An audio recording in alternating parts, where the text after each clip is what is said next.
Have you ever really stopped to wonder what separates us from them? What's actually going on inside the mind of someone who can do the absolute unthinkable?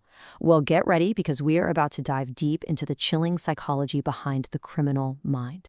My vocation is killing. Just let that sink in for a second. That's a real quote from Ed Kemper, one of history's most infamous serial killers. For him, this wasn't some mistake or a crime of passion. No, it was his job, his purpose. A single sentence like that just rips back the curtain and shows us a kind of human mind that's operating on a totally different wavelength. So that really brings us to the biggest question of all, right? What actually turns a person into a monster? Is it something broken in their DNA, or is it something that the world does to them? We're going to unpack that whole psychological recipe, looking at everything from the physical structure of their brains to the red flags you can spot in childhood. Okay, so let's start with the hardware itself, because the difference here isn't just about making bad choices. For a lot of these individuals, the actual wiring inside their head is fundamentally physically different from yours and mine. We're talking about deep-seated physiological distinctions. And check this out. We can actually see the physical evidence. Brain scans show that in many killers, the limbic system, which is basically our brain's emotion center, is often physically smaller. What does that mean? Well, it means they can understand an emotion, like sadness, on an intellectual level, but they don't feel it. They have to fake it or mirror what they see others do. This makes it almost impossible for them to feel real empathy or truly grasp the pain they're causing. So if you can't feel real emotion, how do you even function in society? Well, you develop a special toolkit for manipulation. Think about someone like Ted Bundy. He was handsome, smart, even studying law.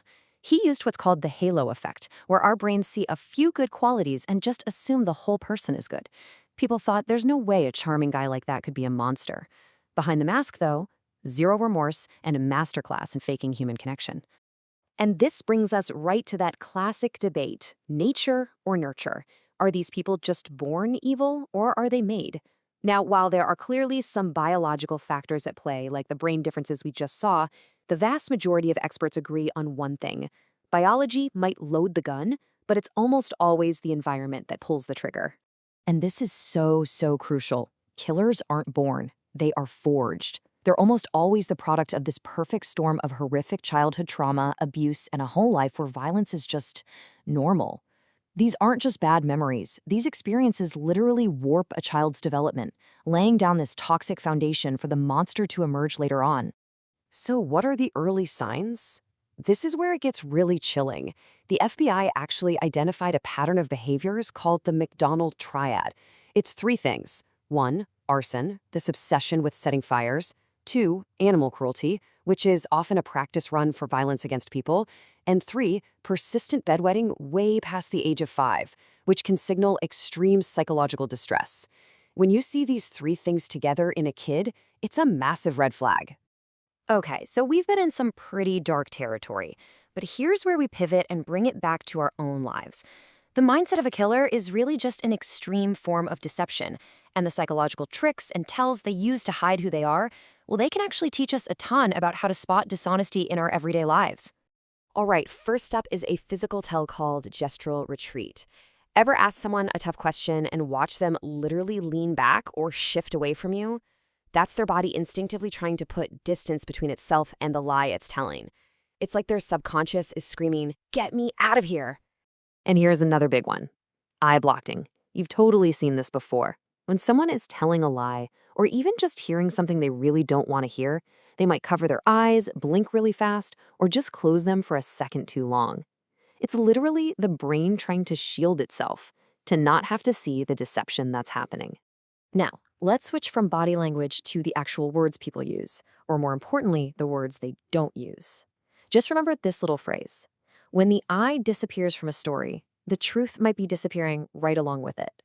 Here's how that works. Liars often drop pronouns, especially I. So instead of saying, "I went to the store," they'll say, "went to the store." See how that subtly creates distance? They'll do the same with victims, calling them "that person" instead of by their name. And a classic move? The question reversal. You ask, "Did you take the money?" And they shoot back, "Why would you even ask me that?" It's a total deflection tactic to buy time. But here's the thing. Not all liars are created equal. There's a world of difference between a bad liar who's easy to spot and a really, really good liar who is a master of deception. You gotta know the playbook. Bad liars are obvious, right? They're nervous, they fidget, they can't look you in the eye, and their story keeps changing.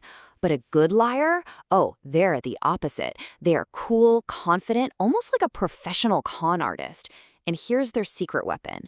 They will overwhelm you with excessive, vivid details. They paint such a believable picture that you start to question your own gut feeling. So, to kind of bring this all home, I want to leave you with this really provocative idea from neuroscientist Dr. Robert Sapolsky.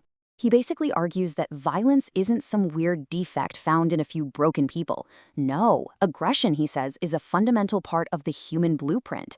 It's inside every single one of us. So if that capacity for violence is in all of us, what's the real difference between a regular person and a monster? It all comes down to the checks and balances, our empathy, our upbringing, our brain chemistry, and the rules of society that we all agree to follow. And that leaves us with one final, pretty heavy question to think about. What keeps yours in check?